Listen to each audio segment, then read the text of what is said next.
ನಮ್ಮ ಕರ್ನಾಟಕ ರಾಷ್ಟ್ರದಲ್ಲಿರೋ ಎಲ್ಲ ಸಹೋದರ ಸಹೋದರಗಳಿಗಾಗಿ, ಪ್ರಪಂಚದಲ್ಲಿರೋಂಥ ಎಲ್ಲ ಸಹೋದರ ಸಹೋದರಗಳಿಗಾಗಿ ನಾನು ಪ್ರಾರ್ಥನೆ ಮಾಡುವನಾಗಿದ್ದೀನಿ. ಈ ಸಮಯದಲ್ಲಿ ಕೀರ್ತನ ಗ್ರಂಥಗಳ ಪುಸ್ತಕದಲ್ಲಿ 103ನೇ ಅಧ್ಯಾಯ 11ನೇ ವಚನ ಓದೋಣ.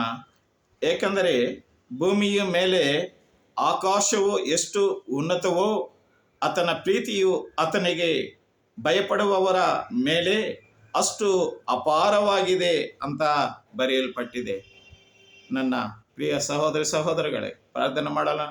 ನನ್ನ ಪರಲೋಕದಲ್ಲಿರುವ ತಂದೆಯೇ, ಹೌದು ಸ್ವಾಮಿ, ಆಕಾಶವು ಎಷ್ಟು ಎತ್ತರಷ್ಟು ಇದೆಯೋ ಅಪ್ಪ, ಅಷ್ಟೊಂದು ಅತಿ ಉನ್ನತವಾದಂಥ ಪ್ರೇಮ ನಮ್ಮನ್ನು ನೀವು ಕಾಪಾಡಿಕೊಂಡು ಬಂದಿರೋದಕ್ಕಾಗಿ ನಿನಗೆ ವಂದನೆಗಳು ಸಲ್ಲಿಸಿಕೊಂಡು ಯೇಸು ಕ್ರಿಸ್ತ ನಾಮದಲ್ಲಿ ಬೇಡಿಕೊಳ್ತಿದ್ದೀನಿ ತಂದೆಯೇ, ಆಮೆನ್.